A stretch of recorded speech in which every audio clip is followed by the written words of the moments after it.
Hello student, welcome to Krypton tutorials. बच्चों, इस video में हम लोग इंटीग्रेशन की बात करने वाले हैं। आपको दिख रहा होगा स्क्रीन पे एक्सरसाइज ओपन है और ये आपका एनसीईआरटी का ही पीडीएफ मैंने ओपन कर रखा है।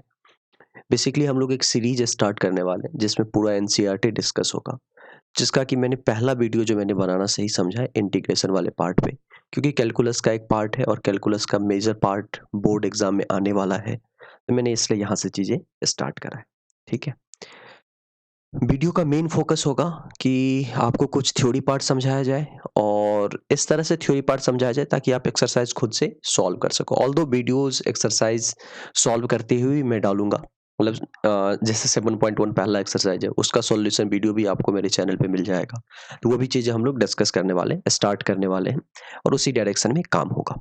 ठीक है, ये पहला टॉपिक है आपका इंटीग्रेशन। अब जैसा आपको पता है कि इंटीग्रेशन ना दो पार्ट में होता है। एक तो हम लोग पहला डिस्कस करते हैं इंडेफिनिट इंटीग्रेशन, सेकंड हो गया आपका डेफिनिट इंटीग्रेशन।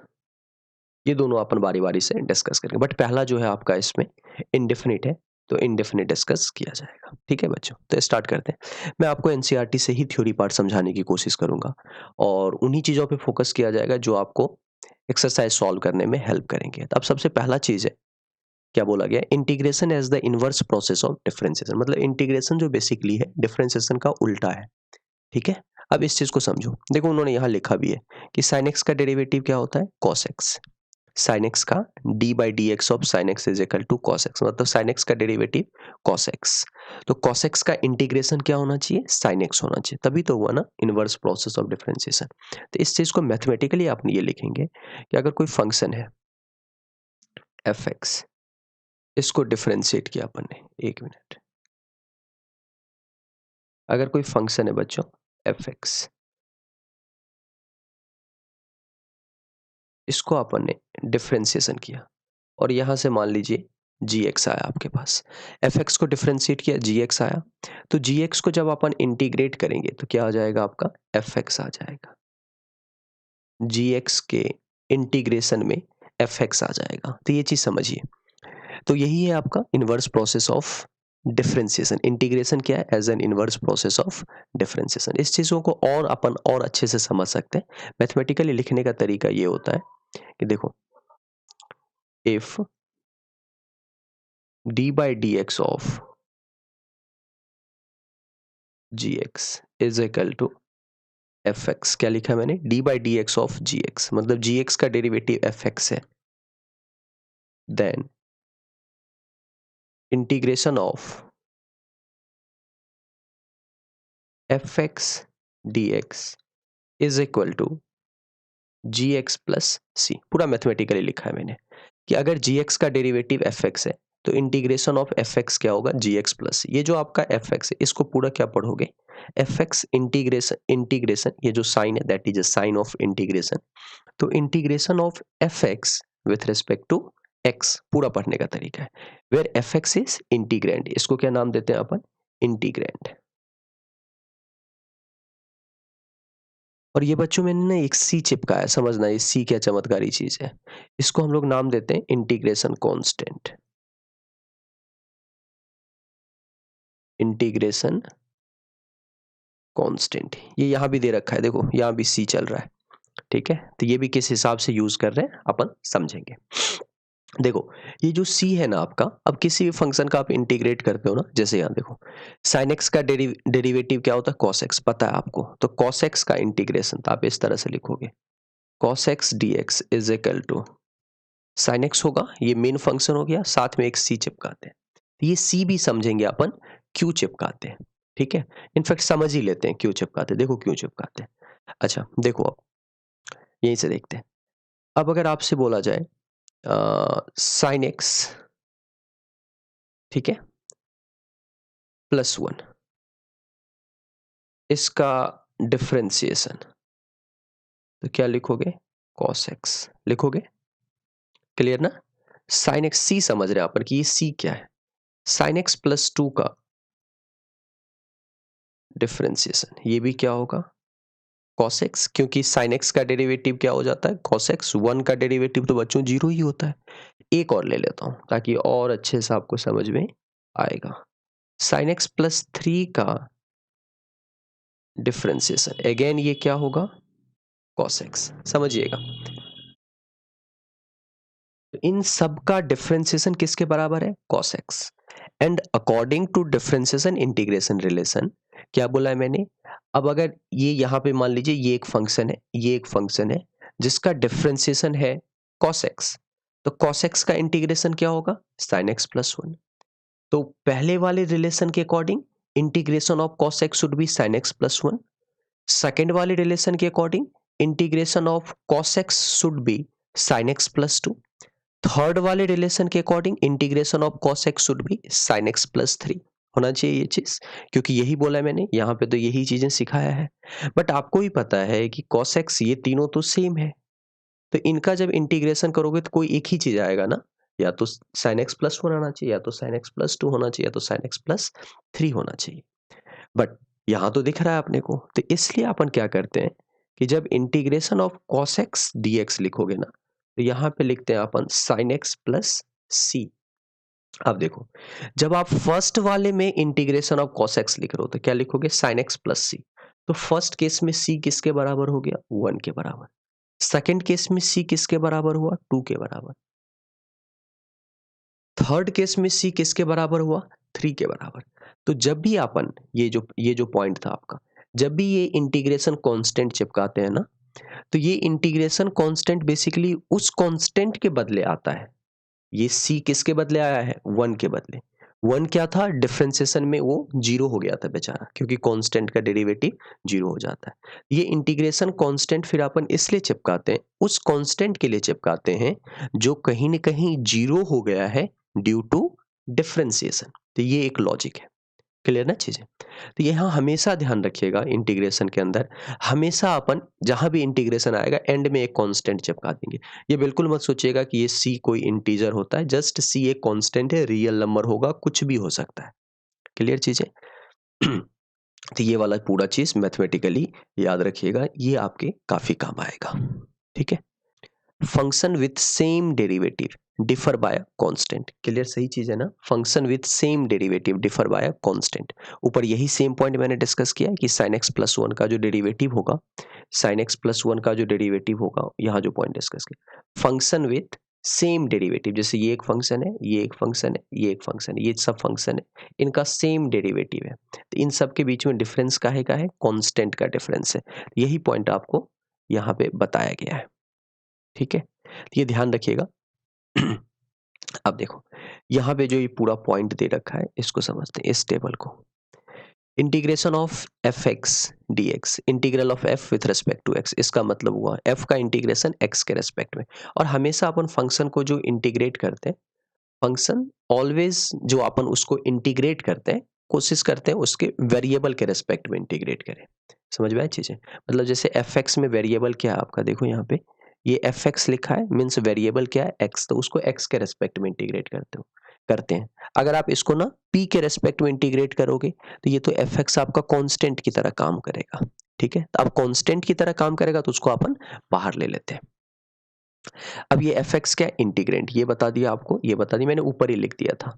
एक्स क्या, variable in integration, integrate, find the integral, an integral of f and function f such that f dash x is equal to f x, मतलब f derivative f x के बराबर होगा, इस तरह से आपका लिखा हुआ है। ठीक है, तो ये पूरा टेबल आपको मैंने यहाँ पे पहले ही डिस्कस कर दिया है। अब देखो, ये जो आपका फॉर्मूला चल रहा है, ये सारा फॉर्मूला जो बच्चों लिखा हुआ है ना, ये डिफरेंशिएशन इंटीग्रेशन रिलेशन पे बेस्ड लिखा हुआ है, जिसमें आप सबसे पहला देखो, d by d x of x to the power n plus 1 upon में n plus 1 is equal to x to the power n. तो पहला ये बोला गया है, d by d x of x to the power n. ठीक है, d by d x of x to the power n upon में n plus 1, this is equal to x to the power n. हो गया। तो इसका जो differentiation है that is x to the power n. तो according to differentiation integration relation, integration of x to the power n किसके respect में, x के रेस्पेक्ट में, तो एन क्या होगा आपका, constant, is equal to x to the power n upon में एन प्लस 1। सबसे पहला चीज, where n is constant. Clear. अब देखो यहाँ पे n is not equal to -1 just because अगर n -1 के बराबर हो गया तो ये डिनोमिनेटर क्या कर देगा बच्चों, 0। अब किसी चीज में डिनोमिनेटर 0 हो जाए भाई वो तो महापाप है। नहीं, किसी भी चीज में डिनोमिनेटर ही 0 हो गया तो वो तो डिफाइन ही नहीं होगा, तो क्या करोगे फिर। ठीक है, तो ये चीज आपको देखना है, सब कुछ वही चलेगा। क्लियर। अब बिल्कुल वही पार्ट है। अब ये वाला चीज आप जरूर याद रखिएगा, इंटीग्रेशन ऑफ dx क्या होता है, x प्लस सी। साइन एक्स का डेरिवेटिव कॉस एक्स का integration sine x. Clear. Minus cos x, अब ये चीज तो याद रखना ही है आपको। अब देखिए, ये भी आपको याद रखना है, कॉस साइन एक्स का integration minus cos x. Ten x का डेरिवेटिव सेक स्क्वायर, तो सेक स्क्वायर एक्स का इंटीग्रेशन क्या होगा, टेन एक्स। एंड में हर एक जगह आपको सी दिख जाएगा, हर एक जगह दिखेगा। ठीक है, माइनस कॉट एक्स का डिफरेंशिएशन कॉसेक स्क्वायर एक्स, तो कॉसेक स्क्वायर एक्स का इंटीग्रेशन माइनस कॉट एक्स। ठीक है, बिल्कुल वही चीज, फॉर्मूला सब हो गया। ये आपका इनवर्स ट्रिगोमेट्रिक फंक्शन के अकॉर्डिंग है। साइन इनवर्स एक्स का डेरिवेटिव ये होता है, तो integration of d x upon में under root 1 minus x square sine inverse x plus c. बच्चों मैं एक चीज आपको यहाँ पे और बताना चाहता हूँ, देखो अगर मैं आपसे पूछूं देखो इफ, देखो पॉइंट पहले समझते, integration of f x d x is equal to g x plus c, then integration of f of ax plus b dx is equal to g of ax plus b 1 upon में a plus c। ये कहानी होता है। ठीक है, क्या बोला मैंने, एफ एक्स का इंटीग्रेशन अगर जी एक्स प्लस सी है तो f of a x plus b d x. अब यहाँ पे एक्स डी एक्स चल रहा था, मैंने एक्स के बदले लीनियर चीजें रिप्लेस कर दी, तो इंटीग्रेशन में ये चेंजेस होगा। बस आप देखो कि एक्स का जो कोफिशिएंट है उससे मैंने राइट साइड में डिवाइड कर दिया। इस पॉइंट को समझने का तरीका ये है, देखो अब साइन एक्स का इंटीग्रेशन क्या है, माइनस कॉस एक्स, तो इंटीग्रेशन ऑफ साइन के अंदर अगर 2x प्लस 3 dx है तो इसको कैसे लिखोगे, सब कुछ वही चलेगा, माइनस कॉस के अंदर समझिएगा ये बहुत काम आएगा, 2x प्लस 3 साथ में क्या आ जाएगा 1/2। क्लियर ना, बस यही पॉइंट है। साइन के अंदर अगर लीनियर है तो वही लीनियर आपका इधर आ जाएगा। कभी अगर मान लीजिए ये आ गया सेक स्क्वायर 3x dx, देखो सेक स्क्वायर एक्स का इंटीग्रेशन क्या है 10x, यहाँ पे x तो यहाँ भी x, यहाँ पे ax प्लस बी अगर आएगा, क्या बोला मैंने, यहाँ पे अगर ax प्लस बी आएगा तो यहाँ भी क्या आएगा ax प्लस बी, बस x का जो कोफिशिएंट है उससे बच्चों डिवाइड कर देना। ये क्या आ जाएगा, this is 10 of 3x plus c 1/3, और ये c चिपकाना तो अपना धर्म है, तो c तो चिपकाओगे ही चिपकाओगे, बस वही काम है। ठीक है, यही सारा पॉइंट है इसमें। हर एक जगह जहां जहां x के बदले ax प्लस बी आएगा ये काम अपन करेंगे। अगर आप इस चीज को और समझो, मैं x के बदले ax प्लस बी क्या क्या बोल रहा हूँ तो और समझिए। देखो यहाँ पे देखिए, अब जैसे ये फॉर्मूला है dx अपॉन में under root of 1 minus x square, sine inverse x हो गया ये। अब यहाँ पे देखो x के बदले ये dx ही होगा, x के बदले मतलब dx में नहीं, यहाँ पे अंदर इंटीग्रेंड के अंदर, तो अंडर रूट के अंदर 1 minus a x plus b का होल स्क्वायर, ये क्या हो जाएगा sine inverse of a x plus b plus c 1 upon में ए। ये अपने आप में एक नया फॉर्मूला का सेट है, बट अगर आप नया समझ के रटोगे तो आपको, अगर इंटीग्रेशन में आपको 15 फॉर्मूले मान लीजिए लेट अस अज्यूम, तो आपको टोटल 30 लगेंगे, बट अगर थोड़ा अप्रोच सीख लीजिएगा तो आपको कम लगेंगे। ठीक है, तो इंटीग्रेंड के अंदर अगर x के बदले लीनियर चिपका दिया तो यहाँ भी आपका देखो इंटीग्रेंड के अंदर ये आपका एफ एक्स क्या होता है इंटीग्रेंड, इसके अंदर x के बदले मैंने लीनियर चिपका दिया, तो g के अंदर भी x है तो वहां पे लीनियर आ गया, बस x के कोफिशिएंट से डिवाइड कर दिया अपन ने। तो ये इंटीग्रेशन में कांस्टेंट होता है, ये इंटीग्रेशन का कंसेप्ट होता है। अब डिवाइड ही क्यों किया, इसको आप सब्स्टिट्यूशन मेथड से ज्यादा अच्छे से समझ पाओगे, तो अभी मैं बात नहीं कर रहा इस पे, बस आपको दिमाग में रखना है कि डिवाइड करेंगे। एक और फॉर्मूला देखिए, जैसे ये लास्ट में दिख रहा है मुझे, dx अपॉन में 1 प्लस ए एक्स प्लस बी का होल स्क्वायर, तो ये क्या हो जाएगा आपका, इस चीज को अगर अपन देखें dx अपॉन में 1 प्लस ए एक्स प्लस बी का होल स्क्वायर, तो इसको अपन लिख सकते हैं टेन इनवर्स के अंदर ए एक्स प्लस बी और 1 अपॉन में ए आ जाएगा, प्लस में सी आ गया। ये आपकी कहानी है, सी चिपकाना नहीं भूलेंगे, ये ध्यान रखिएगा। ठीक है। अब यहाँ से और भी फॉर्मूले आप जितना रट सको, ठीक है। अब ये सब तो रटना ही पड़ेगा, ये तो एकदम बेसिक रिजल्ट है, ये तो आपको रटना ही पड़ेगा। ठीक है बच्चों, ये सब देख लो। अब e to the power x का डिफरेंशिएशन भी e to the power x हुआ, तो इंटीग्रेशन भी यही होगा। अब यहाँ पे आप इसको ऐसे समझ लो, e to the power ax plus b dx। अब e to the power x का क्या होता है, e to the power x, यहाँ भी क्या लिखेंगे, e to the power ax plus b, 1 upon में a प्लस में c। अब अगर आप यहाँ पे देखो, a to the power x dx, इसकी इंटीग्रेशन होगी a to the power x upon में ln a प्लस c। ये डिफरेंशिएशन जो होता है ना a to the power x का, वो प्रोडक्ट आ जाता है। नहीं, a to the power x का जो डेरिवेटिव होता है that is a to the power x into ln a, यहाँ पे डिवाइड होता है। अब अगर इसको इसी को लिखें, a to the power x के बदले px प्लस q कर दिया dx, तो this is equal to a to the power px plus q। एक तो ln a आएगा, ये आएगा, बट साथ में जो x का कोफिशिएंट है दैट इज p, 1/p बन के आ जाएगा प्लस c। ये आपकी कहानी हो गई। ठीक है, ध्यान रखिएगा ये सब चीजें, जितना फॉर्मूला याद रखोगे उतना काम होगा। तो ये इंटीग्रेशन के साइड अगर आप काउंट करो ना, तभी बहुत सारे फॉर्मूले हो गए। मतलब पहले ही चैप्टर में फॉर्मूला का भरपूर फॉर्मूला आ गया। अब जितना आप रट सको इसमें। अब सेक इनवर्स एक्स का डेरिवेटिव ये होता है 1 अपॉन में x under root x square minus 1, तो इसका इंटीग्रेशन सेक इनवर्स एक्स होगा। यहाँ एक्स के बदले अगर आप लीनियर चिपका दोगे तो यहाँ भी एक्स के बदले लीनियर आ जाएगा इंटीग्रेंट के अंदर। क्लियर चीज है। अब कुछ जनरल प्रॉपर्टी है जो आपको देखना है। उससे पहले यहाँ पे एक हेडिंग दे रखा है, geometrical interpretation of indefinite integral. अब इसमें एक सिंपल सा चीज है, देखो ये इंटीग्रेशन ऑफ उन्होंने 2x dx पूछा, तो बाय यूजिंग फॉर्मूला। अब 2 अगर जैसे डिफरेंशिएशन में बच्चों क्या होता है, कोई कांस्टेंट टर्म अगर अंदर है तो उसको बाहर कर लेते हो, वैसे ही इंटीग्रेशन के अंदर अगर कोई कांस्टेंट टर्म है तो 2 को बाहर कर लीजिए और integration of x dx। Clear. 2 times x का integration according to formula x square upon में 2। ठीक है, और एक्स स्क्वायर अपॉन में 2 आ गया और प्लस में c कर दो। Finally this is x square plus 2c। अब 2c एक कांस्टेंट है, आप इसको नया कांस्टेंट c1 नाम दे दो।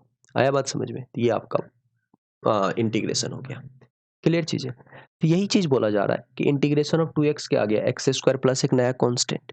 अब इस कांस्टेंट को बदलते जाओगे, ग्राफ बदलता जाएगा। मान लो कि c1 आपका 0 के बराबर है, कुछ देर के लिए समझते हैं। तो ग्राफ क्या होगा, ये ग्राफ होगा y is equal to x square parabola. Although ये सॉल्व करने के पॉइंट ऑफ व्यू से बहुत काम का नहीं है, बट फिर भी देख लीजिए। C1 अगर 0 हुआ तो ये ग्राफ कब पॉसिबल है, when C1 is equal to 0। अब अगर C1 को 1 करोगे ना आप, तो ये कुछ इस तरह से मूव करेगा, ये कुछ इस तरह से मूव करेगा। This point is 0,1, this point is 0,0। आप अगर और बात करो तो ये कुछ इस तरह से चलेगा। This point is 0,2। तो ये जो ग्राफ बना C1 इज इक्वल टू 1 के लिए, ये ग्राफ बना C1 इज इक्वल टू 2 के लिए। तो ये ग्राफ आपका ऊपर की तरफ शिफ्ट होता जाएगा। तो यही है बेसिकली। नहीं, देखो जो मेन काम का चीज है अपना, some properties of indefinite integral. देखिए, तो ये तो मैंने पहला प्रॉपर्टी लिखवाई दिया आपको। अब देखिए, जो फर्स्ट प्रॉपर्टी लिखवाया था उसके बाद कुछ जो जनरल प्रॉपर्टी है वो ये है, इस तरह से लिखा हुआ है, integration of f1x plus minus g1x dx। तो इसको दो इंटीग्रेशन में कन्वर्ट कर लेंगे, integration of f1x dx plus minus integration of g1x dx। दो इंटीग्रेशन में ये आपका कन्वर्ट हो गया। ठीक है, तो इंटीग्रेशन के अंदर दो फंक्शन लिखा हुआ था, दोनों को क्या किया अपन ने, अलग अलग करके आप उसको इंटीग्रेट करेंगे। अब अगर कभी भी इंटीग्रेशन के अंदर अल्फा टाइम्स लिखा है F x d x, alpha एक कांस्टेंट है, तो उस कांस्टेंट को बाहर कर लिया और अंदर वाले फंक्शन को अपन इंटीग्रेट करेंगे, where alpha is constant, where alpha is constant. आया बात समझ में। अब अगर अल्फा कोई कांस्टेंट है तो उसको ना अपन इंटीग्रेशन से बाहर कर सकते हैं। अब अगर दो फंक्शन लिखा हुआ है इस तरह से, दोनों को अलग अलग कर लीजिए। अब अगर पहले पॉइंट पे एक एग्जांपल ले बच्चों, तो देखो अगर मान लीजिए इस तरह से लिखा है, पहले और दूसरे को मिक्स कर देता हूं मैं, 2 sin x minus cos x d x. ठीक है, तो इसको ना आप कन्वर्ट करोगे तो ये बनेगा 2 टाइम्स, अलग अलग करें, sine x d x minus integration of cos x d x. बन गया ये चीज। अब देखिए 2 टाइम्स साइन एक्स का इंटीग्रेशन क्या होता है बच्चों, माइनस कॉस एक्स। ठीक है, अब इस इंटीग्रेशन के कारण एक कांस्टेंट चिपका है मैंने। कॉस एक्स का इंटीग्रेशन क्या होता है, साइन एक्स होता है ना, कॉस एक्स का इंटीग्रेशन साइन एक्स। अब इस इंटीग्रेशन के कारण भी मैंने एक कांस्टेंट चिपका दिया।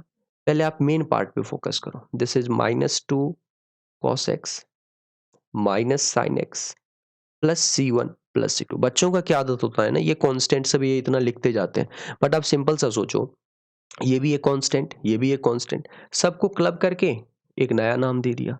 और नया नाम क्या देंगे अपन, सी ही देंगे। ये सी एक नया नाम दे दिया। बस आपको इतना सोचना है कि मेन पार्ट पे फोकस करें, मेन पार्ट जो है इंटीग्रेशन का उस पे फोकस करें। उसके बाद कांस्टेंट तो अपन एंड में चिपका ही देंगे, तो उसका कोई रोल नहीं है कि कांस्टेंट आप क्या रखते हो, एंड में सी चिपका दो। और 2 फंक्शन, 3 फंक्शन, 4 फंक्शन अगर ऐड करके लिखे हुए हैं तो आप उनको अलग-अलग इंटीग्रेट करो। सबका सबका इंटीग्रेशन किया, इसका भी इंटीग्रेशन करा, इसका भी इंटीग्रेशन करा, सबके इंटीग्रेशन का मेन पार्ट लिखते जाओ, एंड में कांस्टेंट चिपकाना, कांस्टेंट का लोड नहीं लेना है। अब जैसे कभी ये आ जाता है इंटीग्रेशन ऑफ 3 dx, 3 को बाहर लिया, इंटीग्रेशन ऑफ dx। dx का इंटीग्रेशन क्या होता है, x होता है, प्लस में c। ये काम कर दिया अपन। यही एक पॉइंट है, बस इतना सा आपको समझना है इसमें। क्लियर है चीजें, तो ये पूरा पॉइंट देख लीजिए, यही सारी चीजें लिखा हुआ है। अब देखो, अगर आप देखो इसमें, तो ये जो लास्ट पॉइंट लिखा हुआ है बच्चों, वो वही चीज है कि इंटीग्रेशन के अंदर k1 f1 इस तरह से, इंटीग्रेशन के अंदर k1 f1 x plus k2 f2 x plus में डॉट डॉट लास्ट तक चलता गया kn fn x dx, ये सब चलता गया। सब क्या करो आप, इसको डिफरेंट डिफरेंट इंटीग्रेशन में कन्वर्ट कर लो। k1 f1 x इंटीग्रेशन के अंदर k2 f2 x, तो इसी चीज को अपन लिखें तो ये डॉट डॉट चलता जाएगा आपका, और एंड में क्या बना लेगा, integration of kn fn x dx। ठीक है, अब अगर आप सबको देखो तो ये k जो है ना आपका हर एक जगह कांस्टेंट है, and the real numbers k1 k2 kn इस तरह से गिवन है। ये k1 तो कांस्टेंट है, तो k1 कांस्टेंट से बाहर निकल गया, और इंटीग्रेशन ऑफ f1x dx। फिर आपका k2 भी इंटीग्रेशन से बाहर निकलेगा, इंटीग्रेशन के अंदर बना f2x dx, प्लस चलता जाएगा, डॉट डॉट डॉट डॉट ये चलता जाएगा आपका। एंड में क्या बना, kn कांस्टेंट बना, इंटीग्रेशन ऑफ fnx dx। तो ये सारी कहानी है। आया बात समझ में, यही चीज मैं आपको ऊपर समझा रहा था, मैंने एक एग्जांपल बेस पे आपको करवा दिया, तो कोई दिक्कत नहीं होना चाहिए। अब अगर इस टाइप का कभी भी आपके पास क्वेश्चन आता है, मान लीजिए क्वेश्चन आ गया 2 times sec square 2x plus 7 और -3 टाइम्स साइन के अंदर 2x प्लस 3, ये दे रखा है dx और आपको ये सॉल्व करना है। तो देखो आप कैसे करेंगे। ठीक है, देखो अब बच्चों, तो ये जो पूरा इंटीग्रेट करना है आपको, तो आप क्या करो, पहले तो इसको 2 इंटीग्रेशन में कन्वर्ट कर लो। तो integration of 2 times sec square 2x plus 7 dx minus के अंदर इंटीग्रेशन ऑफ 3 टाइम्स साइन के अंदर 2x प्लस 3 dx। कर लिया 2 इंटीग्रेशन में कन्वर्ट। अब देखो, अब इंडिविजुअली आप इस पे फोकस करो, पहले वाले इंटीग्रेशन पे। 2 तो बाहर आ गया इंटीग्रेशन से, इंटीग्रेशन के अंदर क्या बना, सेक स्क्वायर, इंटीग्रेशन के अंदर सेक स्क्वायर 2x प्लस 7 dx। 3 भी इस इंटीग्रेशन से बाहर आ जाएगा, और इंटीग्रेशन के अंदर बना साइन के अंदर 2x प्लस 3 dx। और ऊपर जो मैंने आपको फॉर्मूला का चार्ट बताया था, ठीक है, ऊपर जो फॉर्मूला आपको बताया गया, तो उस फॉर्मूले को देख लीजिए।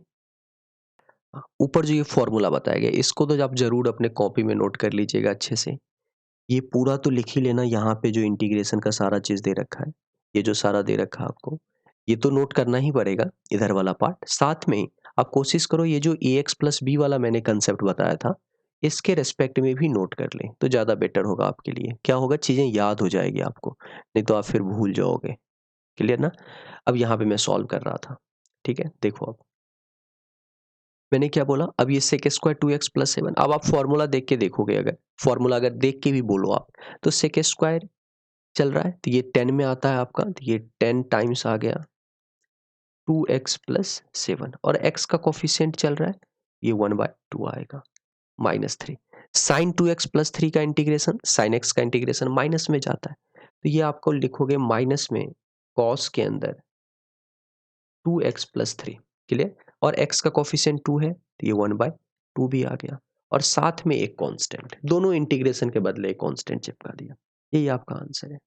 तो इसमें जितना इस पार्ट में अब नीचे देखते हैं पहले और क्या दे रखा है एनसीईआरटी में, और क्या है, अब एक्सरसाइज वगैरह एग्जाम्पल्स वगैरह दे रखे हैं। तो ये एग्जाम्पल फिर आपका एक्सरसाइज है। अब चाहो तो एग्जाम्पल्स तो आप एक-एक करके खुद से भी सॉल्व कर सकते हो, आपको जिसमें बचा नहीं है। आप चाहो तो बहुत आराम से लिख सकते हो हर एक पार्ट। अगर आप पहला देखो, right an anti derivative, integration को ही एंटी डेरिवेटिव बोला जाता है। Each of the following function using the method of inspection. बस वही चीज़ है। अब जो तरीका दे रखा है whose derivative is cos x, तो इस तरह से। बाकी आप डायरेक्ट इस तरह से लिखो, integration of cos 2x dx, cos x का इंटीग्रेशन sin x, ये याद रखना पड़ेगा। तो this is sin of 2x, x का कोफिशिएंट 2 है, दिस इज 1/2 प्लस में c। ऐसे करके आप बाकी हर एक का इंटीग्रेशन कर सकते हो। जैसे 1/x है बच्चों, तो 1/x dx को क्या लिखोगे अपन, लॉग में लिखते हैं इसको अपन, तो log of mod x plus c। Mod क्यों लगाते हैं, क्योंकि लॉग के अंदर वाला हमेशा पॉजिटिव होगा। ठीक है, तो ये आपका पहला पार्ट था, पहला एग्जाम्पल जो आप आराम से कर सकते हो। सेकेंड भी आप देख लो, सेकेंड भी बड़ा ही सिंपल सा है, कुछ बड़ा टफ सा नहीं है, देख सकते हो आप। अब जैसे देखो ये इंटीग्रेशन के अंदर x³ - 1 x² dx। क्लियर? ये इंटीग्रेंट का काम कर रहा है। इसको आप अलग अलग कर दीजिए, तो x³ अपॉन में x² -1 अपॉन में x²। ठीक है बच्चों, ये लिख दिया dx। अब देखो आप इंटीग्रेशन के अंदर ये बना आपका x dx माइनस 1 अपॉन में x² dx। Integration of x dx क्या आ गया, x² अपॉन में 2 minus of x to the power, इसको आप -2 लिख दो। ठीक है, अब इसमें फॉर्मूला कौन सा यूज करोगे वो देखो, दिस इज x² अपॉन में 2 minus of x to the power -2, तो -2 प्लस 1, नीचे भी क्या आएगा, -2 प्लस 1, और साथ में क्या चिपका दिया, c। This is finally x² upon में 2 -2 plus 1 -1 minus minus plus 1 upon में x plus c। This is your answer. Clear है चीजें? तो ये पूरा पार्ट है। यहाँ पे आप वापस से फॉर्मूला अप्लाई करो, इसमें भी वापस से फॉर्मूला ही है, दिख जाएगा चीजें। अब जैसे ये थर्ड पार्ट है, ये थर्ड पार्ट देखो, इसमें 3 इंटीग्रेशन में कन्वर्ट कर दीजिए। This is x to the power 3/2 dx plus integration of 2 times e to the power x dx minus of 1 upon में x dx। क्लियर? इसमें लिखोगे आप तो फॉर्मूला 3/2 प्लस 1, नीचे भी क्या आ जाएगा, 3/2 प्लस 1 प्लस ये 2 तो इंटीग्रेशन से बाहर आया, integration of e to the power x, this is e to the power x minus of, this is ln of mod x। आप ln भी लिख सकते हो, लॉग भी लिख सकते हो, दोनों चलेगा, प्लस में c। ये आपका आंसर है। c क्यों चिपका है भाई, इंटीग्रेशन कांस्टेंट हर एक जगह चिपकाते हैं अपन। ठीक है, क्यों, वो स्टार्टिंग में समझाया मैंने। फिर उसके बाद आपका आता है ये एक्सरसाइज 7.1। ये मैं यहाँ पे तो मैं आज का वीडियो खत्म कर रहा हूँ, मैंने सारा कंसेप्ट वगैरह समझा दिया है। जो मेन उसी पे मैंने फोकस करा है, जो फॉर्मूले टाइप चीज़ें हैं और जो आपको क्वेश्चंस वगैरह सॉल्व करने में हेल्प करेगा, उन चीज़ों पे मैंने फोकस करा है। अब इतना समझा दिया है कि आप ये एक्सरसाइज पूरा खुद से ट्राई कर सकते हो, तो पूरा ट्राई कीजिए, आप इसको सॉल्व करो। कुछ दिक्कत हो तो आप कमेंट करके बताओ मुझे, और नेक्स्ट वीडियो जो मैं बनाऊँगा वो इस पे सॉल्यूशन वीडियो बनाऊँगा, तो वो आप चेक कर सकते हो। ठीक है बच्चों, खत्म करते हैं यहाँ पे इस video. Thank you for watching this video. If you feel it useful, then please like the video, subscribe the channel and hit the bell icon for instant notification. Thank you very much.